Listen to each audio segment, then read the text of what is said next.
Hello there guys, it's Joel here, aka Gallucks, and welcome back to my YouTube channel. Today is going to be something a little bit different. If you're new, hi, welcome. Usually I'm sat talking to you face to face, but it's a new year and I wanted to try something new.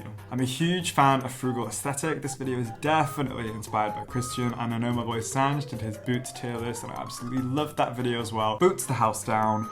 But as it's the end of a decade, I wanted to do my definitive brand tier list. Now, I went and did a poll on my Instagram story a few months ago, and I actually went and took everything everyone said and made a big list with how many times each brand was mentioned. There was 94 brands mentioned in total. Obviously that is a hell of a lot, so I'm going to cut it down. I'm going to take into account what you guys said, how many times it was mentioned, but ultimately this is going to be my opinion, so please don't take it as gospel. So you can have your opinion on what brands sit at the top of your own list, but it's going to be different for everyone. Okay, so in terms of ranking, I stuck to the good old-fashioned pyramid. I see these on Twitter all the time, mainly ranking British snacks, chocolates, and even Tudors.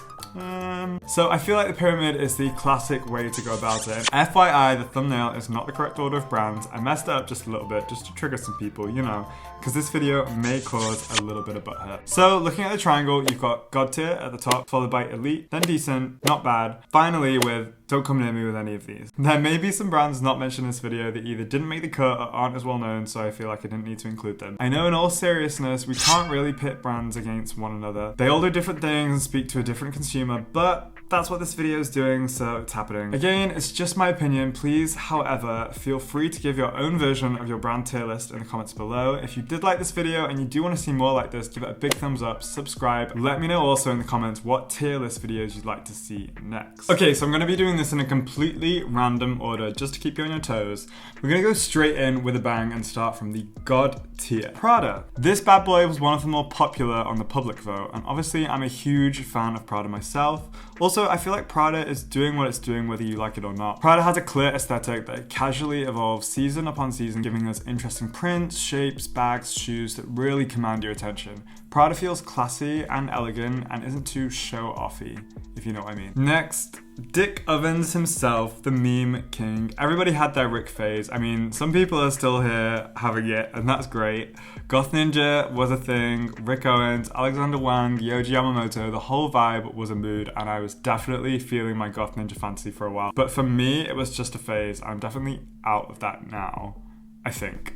Next up is Palm Angels. I put them in the not bad section because I feel like they're really trying. I mean, I hate the whole tracksuit thing, and they do tend to just rip off other brands. I remember that one collection that was basically a one-for-one of Prada, but nevertheless, they're out there and they're trying, and they do produce some fun pieces, so that's why they went in not bad. Basically, everything in not bad or above is something that I kind of appreciate, and stuff in the one below is things that I don't really appreciate, I guess. Next up is Margiela. I feel like some of you will not believe me because I slammed the tabby boots so hard, but honestly, I love Margiela as a brand, as a house. I love their approach to design. Deconstruction interests me so much. Their clean and minimal aesthetic brings me to tears, and I love their ready to wear, so please do not come for me. Next in is Ada Era. Now, it's a brand that excites me so much. Based in Seoul in South Korea, their oversized cuts, fun editorials, and insane concept store is like music to my ears. Their attention to detail is mouth-watering. I'm so ready for whatever they bring out next. Next up, 80s. A personal favorite of mine is a whole mood. 80s has gone from shoes to denim to clothing to inflatable jackets, and it's so exciting. Their 90s vibe is intoxicating, and it just makes you want more and more. I'm so glad they did a collab with H&M as well, because it's a really good move to get their name out there. Next up, Gallucks. I put Gallucks, I still don't, like 3 years on, still don't know if I'm saying that right, in not bad because their accessories really shook things up. The chest rigs, the roller coaster buckle, the logo necklace, but their ready to wear, honestly, is trash. Like, I don't even know what it is. There's no cohesiveness in their collections. There's no story. It's just kind of like a hodgepodge with good accessories. Adidas ended up in not bad because they really made waves in the decade, what with all their killer collabs. They kind of started the whole sneaker collab thing with Raf Simons, Rick Owens, Yeezy, Yohji for Y3. But they really fell off for me the past couple of years. I think Nike have kind of overtaken them in my mind, and now they're peddling things like their Prada cash grab, which was so underwhelming. Yeezys in every color possible. It's just all a bit too much at the moment. Next up in decent is Vêtements. The actual game changer of the decade, other brands did not know what to do. Vetements came in with their fuck fashion kind of fashion, and we could not get enough of it. The iconic hoodie. Vetements made me want stupidly long sleeves for a really long time, and if that's not power, then I don't know what is. They reset the scales for luxury fashion and made us make fun of ourselves, and it really, really worked.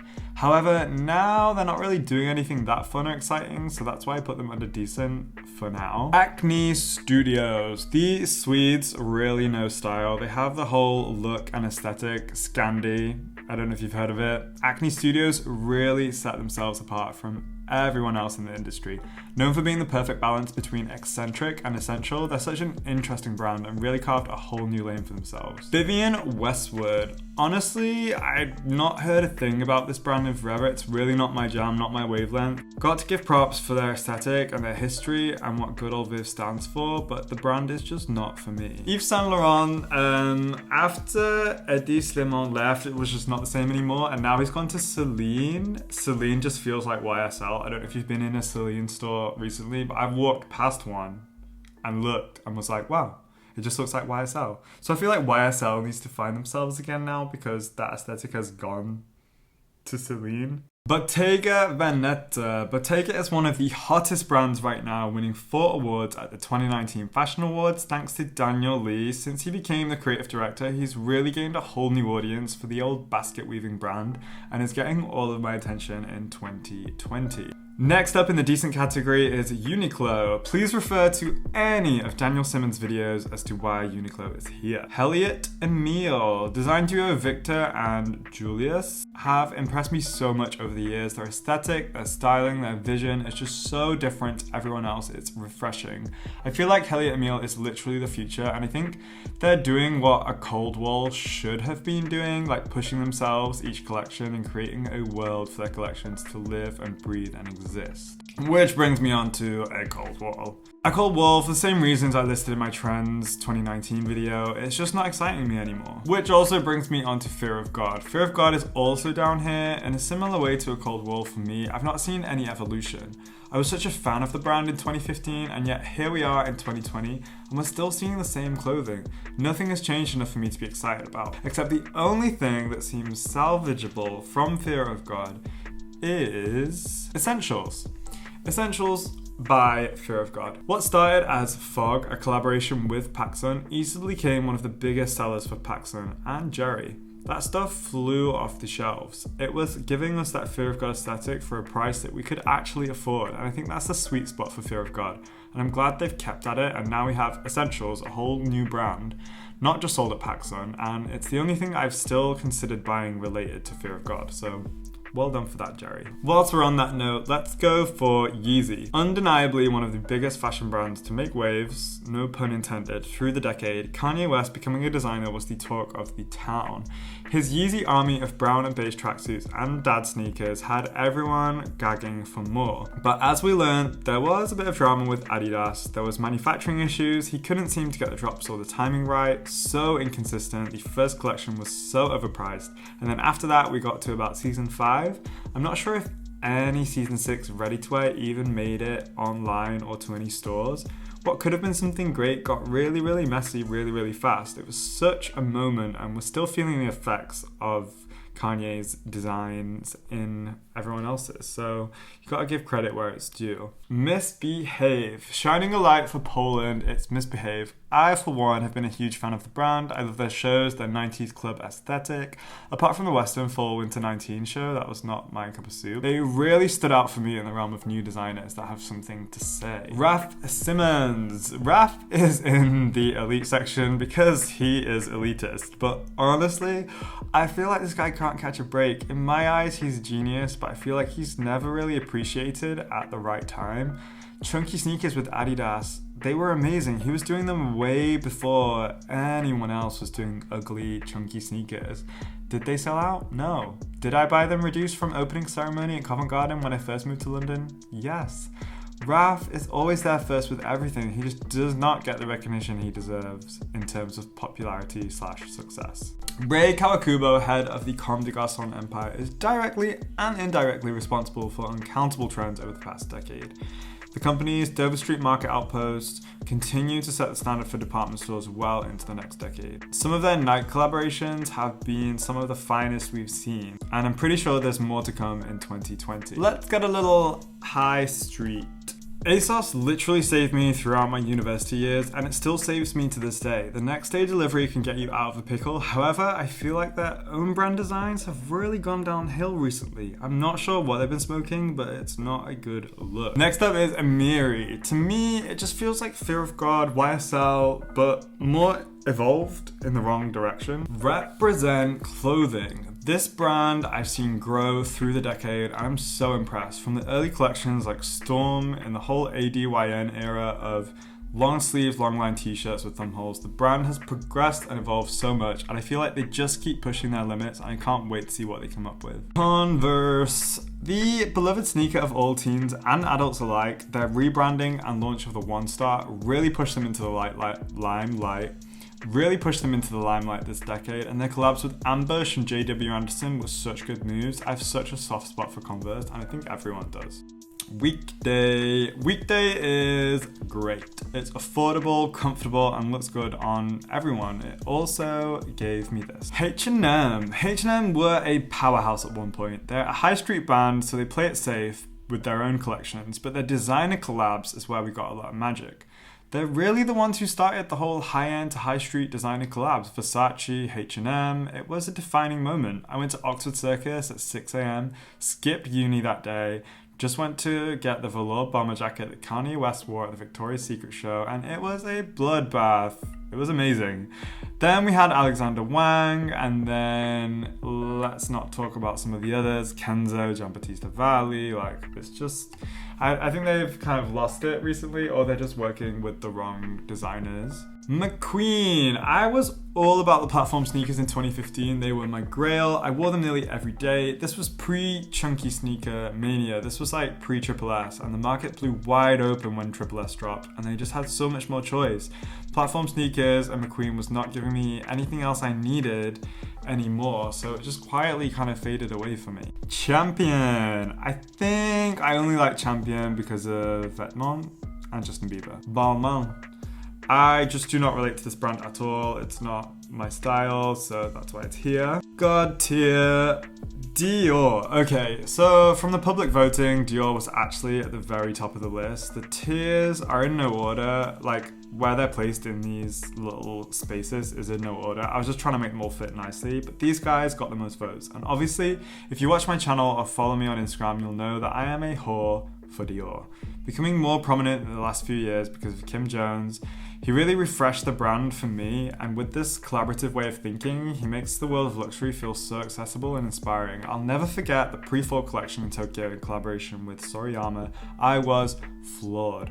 Not necessarily because of the clothing, but because of the excitement and the passion he put back into men's fashion. Hermes, honestly, I don't really know anything about them except they sell scarves and that belt with the H on it, and that's kind of it. Rude.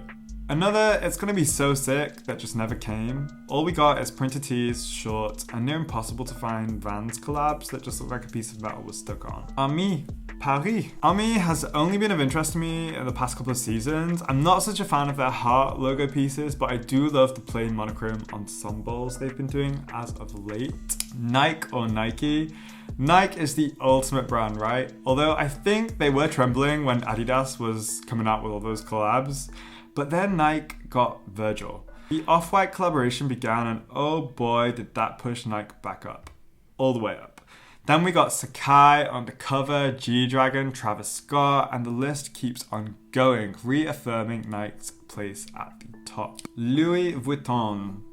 Louis Vuitton is fashion royalty. It's so fucking bougie, it's glamorous, it's luxury at its finest, but it wants everyone to know that. I do love Virgil being there. I think it's given a really nice edge to the brand. It's the accessories that stand out for me. Their ready-to-wear is nice, don't get me wrong, but the price, the budget does not allow. And even if you could, really, would you spend £14,000 on a coat? Zara. We've all shopped in Zara now and again. It's like a hit or miss for me. It feels extremely European, and kind of pedestrian, like Balmain biker jeans and a gold foil printed t-shirt kind of scenario. But when they occasionally get it right, they get it really, really right. Jacquemus is not necessarily my style, but I can appreciate it. It's very chic, farm boy, taking a walk in nature, and I love that for them. I feel like their women's wear is a lot more directional, and I wish they'd translate that to their men's wear. Those teeny tiny bags are definitely worn by anyone and everyone though, and I think that's great. Vans, iconic staple for everyone's wardrobe at some point throughout their entire lives. Some solid collabs in the decade, e.g. Fear of God. Loewe, I appreciate what J-Dubs does, but again, it's not my particular style. It's very Jacquemus, except that this time he's not on a farm, he's probably on a boat. Off-White. Wow, I could probably do a whole video just on Off-White. From coming from literally nothing in 2012, Off-White has 49 independent stores and is carried in literally every single department store. I know it may seem like I'm measuring success on sales, but it's not just that. Off-White gives you looks, storylines, themes, accessories, shoes, bags, editorials. And now Virgil is head of menswear design for Louis Vuitton. You literally cannot fault his glow up at all. And last but not least, who would you think it would be apart from Balenciaga? Denmet literally turned the fashion industry on its head this past decade, with Vetements and then becoming head of Balenciaga. Honestly, a lot of what he did at Vetements was very, very out there and tongue-in-cheek, but he's managed to somehow inject that same witty, fun humor back into Balenciaga and really made it become the it brand of our generation. From the normcore boxy oversized silhouettes to the chunky triple S, I feel like Balenciaga has had the biggest impact on me for my decade, and to me it would be the top of my list if the logo was a little bit smaller. Yeah, that is my definitive brand list for the past decade. Obviously anything can happen in 2020 and I'm excited for what can happen. I'd love to hear your thoughts and opinions in the comments below. Remember, I'm not saying that this is what you should be thinking your tier list, it's what I think mine is. So I'd love to hear what your tier list would be in the comments below. Thanks for watching and I'll see you soon. Bye guys.